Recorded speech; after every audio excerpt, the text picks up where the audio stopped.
On an early summer day in 1892, a woman just 27 years old sat in a buggy beside her husband. Their journey began in Edna, Kansas, and ended in front of an imposing brick building, looming 5 stories tall in the center, with 2 wings on either side that were each 300 feet long. One might think it was the largest building a girl from Edna, Kansas had ever seen. But this wasn't her first trip to the Osawatomie Insane Asylum. This was her fourth and final.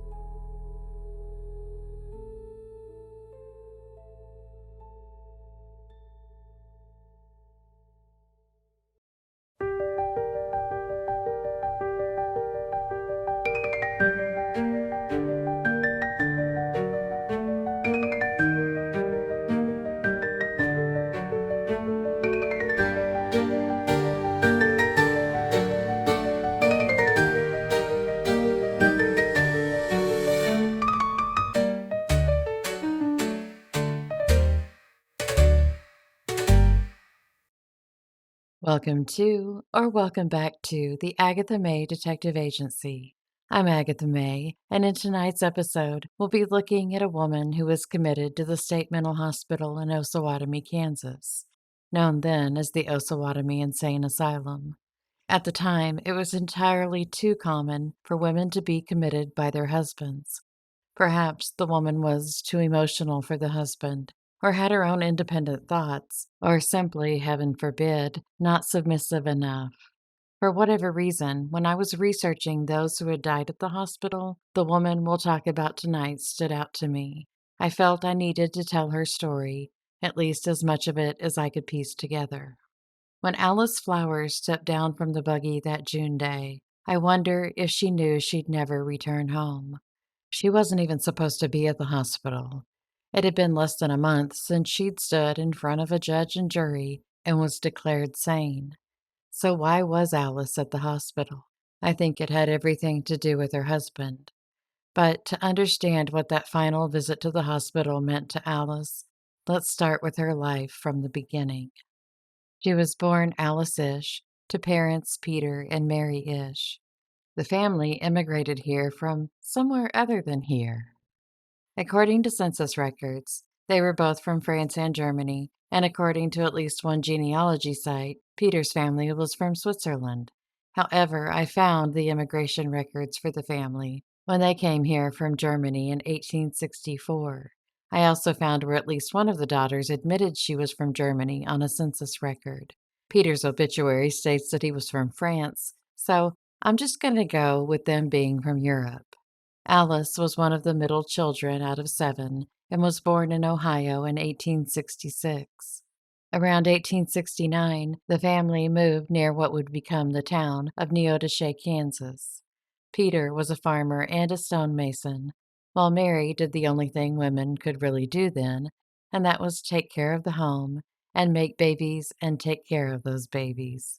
Oh, and be committed to mental hospitals, which is what happened to her 2 years later. She had her final child at the age of 40, and in August of 1876, Alice's mother Mary was committed to the Osawatomie State Hospital at the age of 42. An article published in the March 3, 1876 Wilson County Citizen read, quote, "The wife of Peter Isch, who lives near Neodesha, has gone insane, and Judge Stivers is away to action in this case." So I guess no further explanation was required, just that she'd gone doolally, and I'm sure that was according to good old Pete. The next month, she was found to be insane by a jury of men because who would be silly enough to allow women on a jury back then? And she was ordered to be committed to the state hospital. But the hospital didn't have room for Mary at the time, so she stayed home until she could be taken. So, what kind of mental illness did she have? Perhaps depression? Obviously, she wasn't a danger to herself or others. Mary was taken to Osawatomie in August. In the months while she was still at home, Peter was receiving a stipend from the county for care of the insane. And it wasn't a small stipend. He received over what would be $3,000 in today's money simply for caring for his wife. Even after her commitment, there was no mention as to why Mary was deemed insane. But I think the fact that newspapers didn't even publish women's names when talking about them shows how much they were still thought of as being their husband's property. Perhaps it was just sheer exhaustion from trying to keep up with 7 children, all born within 11 years. Mary never got to return home to those babies. On March 8, 1880, there was a fire at the Osawatomie Mental Hospital. The newspapers at the time published lengthy articles about the fire and praised the work of the employees of the hospital for getting all of the patients out safely. Well, barely.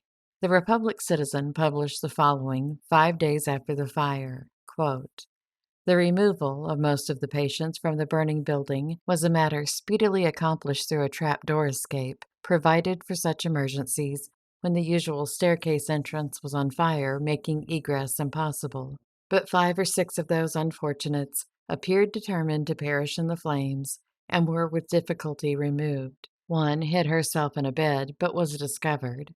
Another, Mrs. Isch of Wilson County, took refuge in the bathroom and, clasping a post, resisted successfully the utmost efforts of one of the male attendants to release her. Almost suffocated with the smoke and heat, he left her and reported the state of affairs to the superintendent. Dr. Knapp insisted upon his immediate return for the woman, guaranteeing that his safety should be carefully secured. The brave fellow, and we are sorry we have forgotten his name, because he was brave, made another attempt, and soon appeared with the patient who was removed to a place of safety." End quote. Even in the 2-year report that the hospital put out, when they mentioned the fire, they wrote, "With great difficulty and many acts of heroism on the part of the employees and others who came to the rescue, all the patients were saved." Well, the patients were all saved from the fire that day, but there was one casualty. 18 days after the fire, the Miami Republican published an easily looked over 3.5-line notice that read, quote, "Mrs. Isch, the last patient who was removed from the burning asylum at Osawatomie, has since died from inhaling smoke and flame." End quote. On the death record for Mary, the hospital listed her cause of death as acute laryngitis, which rather takes the onus off of them as opposed to listing smoke inhalation as her cause of death.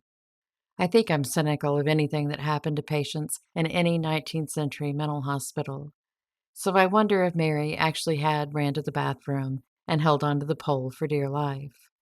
I found it strange that the newspaper couldn't name the attendant who went to rescue her, just called him a hero. He was so heroic, they just plumb forgot his name. That same year, Alice and 3 of her sisters were working as servants in various households. One sister was only 10 years old. That same sister would also be committed to Osawatomie at least 5 times in her life. I wonder when the 4 girls were told of their mother's death. There was no mention of a funeral, and there's no record of Alice being buried in the Osawatomie State Hospital burial ground. Now, at the time, it wasn't uncommon for families who couldn't feed their own children to send them out to work at young ages. But Peter had received a decent chunk of money in 1876 for the care of Mary. He was awarded a contract to furnish stone for the railroad bridge in 1879 and was able to buy 80 acres by 1883. So was destitution actually the reason he sent 4 of his 6 children to work? And why was Alice's 11-year-old sister Emma not sent to be a servant? I suppose for whatever reason, she was the one chosen to stay and take care of Peter's house and fix his dinner and do his laundry. But Peter's life wasn't all lollipops and sunshine after he had his wife committed and his daughters sent to work as servants.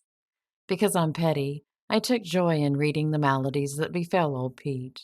The year after he'd had Mary committed, the Neodesha Free Press posted a snarky announcement that, quote, "Peter Isch has a fine collection of this year's grasshoppers."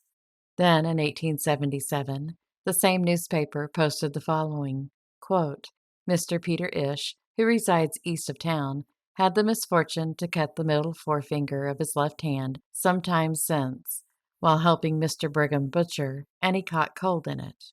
And about a week or so ago, it became necessary to have it amputated at the first joint, since which time it has been getting no better, and yesterday Dr. McCartney amputated it at the third joint. End quote.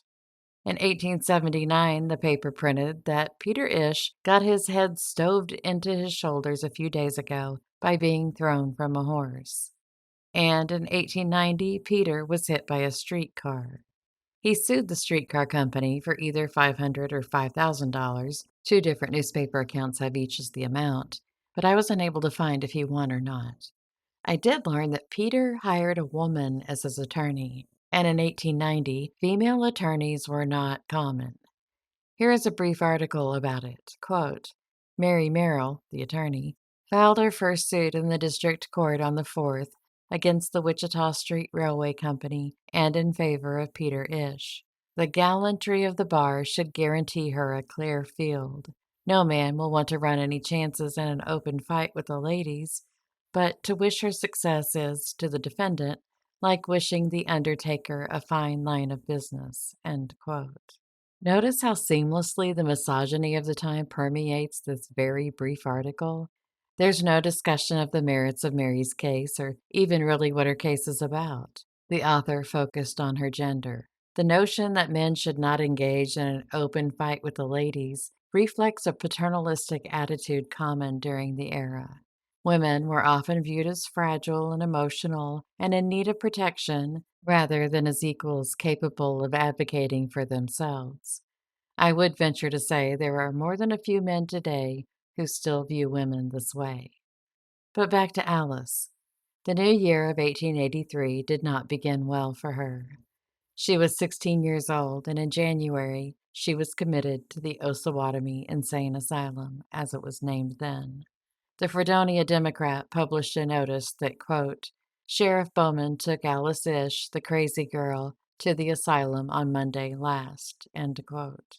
So it just ticks me all the way off that Alice was known as the crazy girl.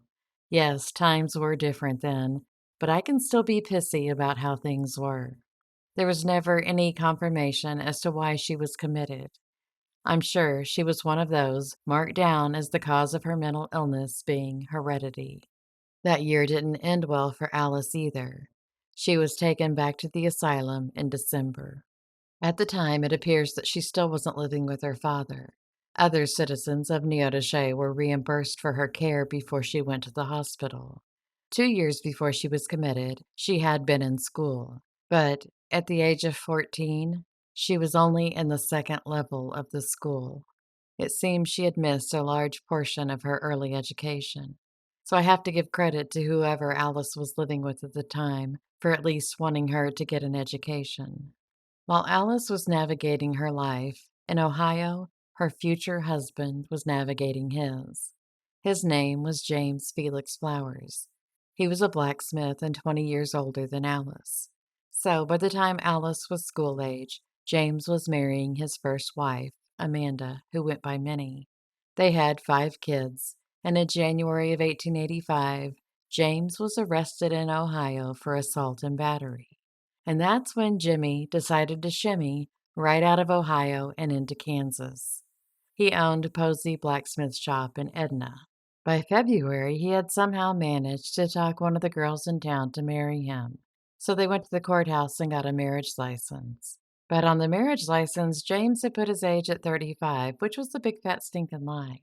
He was 39, and the girl was only 19. I don't know what happened to that relationship. Maybe she found out that James was more than twice her age and said, Ew, no way, mister. But whatever the reason, James and she never married. And I haven't been able to find out what happened to Minnie, James's wife. On the 1885 census, James listed himself as a widower, but I can't find any record of Minnie's death. So could James have lied about his marital status? By November of that year, James and Alice Isch were the ones at the courthouse getting a marriage license. Alice was 19 and James was 39. James seemed to have a thing for the younger women. Perhaps they were easier for him to mold into what he wanted. James and Alice were married that same month and moved to his house in Kingston, Kansas. While still a teenager, Alice became the stepmother to 4 children, all under the age of 10. Alice gave birth to her first son in 1888 and named him James Howard. In July of 1890, Alice was taken before the probate judge and he deemed her insane. Her alleged insanity had begun 2 months prior. According to the Chitopa Advance newspaper, quote, her insanity is a mild stupor, nothing violent about her actions, end quote. A mild stupor. Was it depression? Or did Alice just stop talking because she didn't want to deal with whatever was happening in her life? Was a mild stupor the reason she had been at Osawatomie as a teenager? And why was a mild stupor enough to get a woman committed? Alice stayed at the hospital for 2 months and returned home, but she was still confined to her bed. Her sister, Teresa, was at the hospital at the same time, and it was her third time to be committed there, and she stayed until August of the next year. Here's an article about it in the Wichita Star. Quote, Mrs. Teresa Tudors, formerly Teresa Isch, returned this week from Osawatomie, where she had been confined in the insane asylum for some time. This was the third time that Mrs. Tudors had sojourned to that popular resort, but this time the doctors pronounced her cured. In her case, it is evidently hereditary, as only a few years ago her mother, who was confined in the asylum, was badly burned during a fire at the institution and died. And she has a sister who is said to be of an unsound mind. Her husband has abdicated to strong drink, and her life has been full of domestic trouble. End quote. Oh, yes, I'm sure the mental hospital of the time was such a resort, it was where the idea for Club Med was born.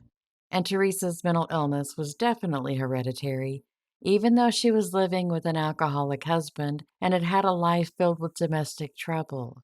That sounds about right for the time. And how come hubby was never committed? At the time, alcoholism was a reason to be committed, although it was called intemperance. By November, Alice was still in bed, so James went to a store in town one evening, and he peeped through the window and saw Tom Cunningham sitting in the store. Dirty, despicable, dastardly Tom. Tom just happened to be one of James's arch rivals. So James did what any normal, level-headed person would do. He ignored Tom. I'm just kidding. James Felix lit into Tom, first verbally and then physically. The men were separated and marched out of the store, but they weren't finished with their little game of fisticuffs. No siree. They continued their brawl in the street outside of the store, and after each had had enough, they parted ways, neither man the clear winner. James and Tom had held a mutual grudge that was described as of a very pettish nature. I'll bet it was because Tom had a better mustache. I also don't know if Tom was dirty or despicable or dastardly. I'm beginning to think that perhaps James might have had a short fuse. In January of the next year, the Edna News published that, quote, Mrs. J.F. Flowers is very ill and has given up all hopes of recovering, end quote. That same newspaper published this in May of that same year. Mrs. J.F. Flowers, who about 1 year ago became deranged and lost her speech for over 4 months, was taken to the asylum July 2nd, 1890, and was there until September 3rd, when she was brought home apparently better physically, but mentally about the same, and remained so until last Monday, when she, to all appearances, came to her right mind and got out of bed, walked into the yard with Mr. Flowers, and seemed to talk as rational as she ever did. In the meantime, since she was brought from the asylum, she has been confined to her bed. She is now helping to do the housework and says she feels well with the exception of her lungs, which are badly affected. In 1892, Alice gave birth to her second son, and in May of that year she had a relapse. At least according to James, she did. He said that she became so enraged that she would have choked her infant to death had she not been discovered just in time to save its life. So Alice, whose mental illness had always been described as her being in a mild stupor and decidedly not violent, became violent? I'm not sure I believe that. I know it's possible. I just don't know that I trust James. He planned on taking Alice back to Osawatomie as soon as he could. But not so fast, Jimmy boy. Alice still had to go to court. Alice went before Judge Rich Creek and a jury on insanity charges based on information furnished by James. There was testimony that Alice was fine until she gave birth, so maybe it was postpartum depression. However, the jury found Alice to be sane. They also said that if it was insanity, which they weren't convinced it was only temporary. Unfortunately, that didn't stop James from having her committed. On June 25th, Alice was once again standing in front of the Osawatomie State Hospital. The dread of knowing what awaited her there, knowing a jury had found her to be sane, but she was still having to make her way up those cold concrete steps, making her way inside, her footsteps echoing against the tile floors, waiting for the intake nurse to take her to the room she would spend the rest of her life in. The next week, the Edna News published the following quote, Mr. J.F. Flowers took his wife to the asylum last Saturday. This makes the second time she has been there. 2 years ago, she was taken there in July and treated until September, when she was brought home comparatively a great deal better and seemed to be getting along all right until about 3 months ago, when it became very apparent that her mind was becoming as badly deranged as ever, and until she was taken away, it took constant care and watchfulness to keep her in submission. End quote. I wonder what keep her in submission actually meant, and why wasn't there any mention of her being found sane by a jury? Less than a month after Alice was committed, her infant son died. According to a newspaper account, the infant was buried in the Edna Cemetery, now known as Elm Grove Cemetery. I was unable to find any record of the infant's gravesite or of his name. The next summer, James went to visit Alice at the hospital, and when he came home, he reported that she was in critical condition and her recovery was extremely doubtful. On February 22, 1894, he received the following news from the hospital. Your wife, Mrs. Alice Flowers, has failed in her general health of late and is confined to her bed. The probabilities are that she will not live a great while. Her mind has become no more rational than when you saw her, and has of late been more excitable. Very truly yours, L.F. Wentworth, Superintendent. End quote. By March, Alice had died. She was only 28, and no cause of death was given. She is one of the many buried in a mass grave at the hospital's cemetery. 2 years later, James remarried. At the time, he was 50, and his new bride, Jenny, was only 26. Because James could obviously never marry a woman over the age of 30, no matter how old he was. Both James and Alice's father outlived her.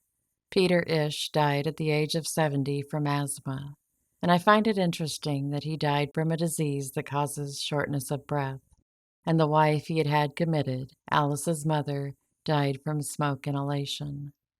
James Felix Flowers died at the age of 73 from Bright's disease, nephritis, but contributing to his death was senility, something that could have had him committed to a mental hospital.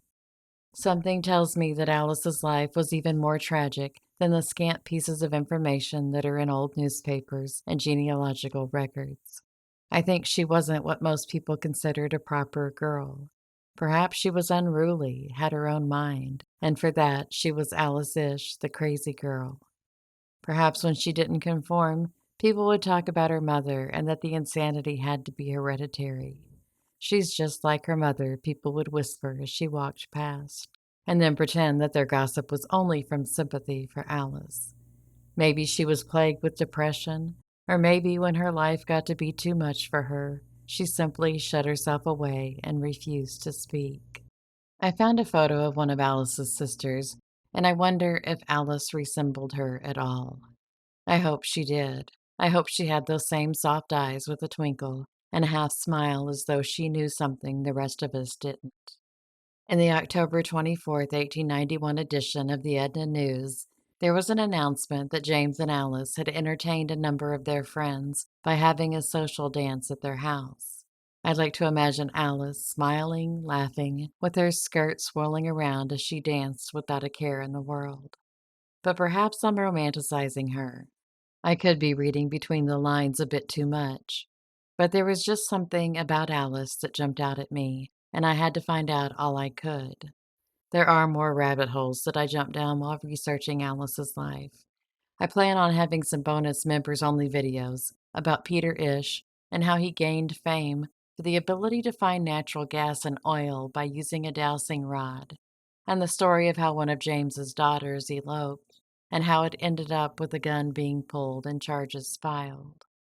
Thank you so much for being here to listen to Alice's story. Please like, comment, and share if you think others would enjoy hearing it too. I'll be back soon with a new episode of 12 Unsolved, along with more true crime and travel adventures. Until then, stay safe and be happy.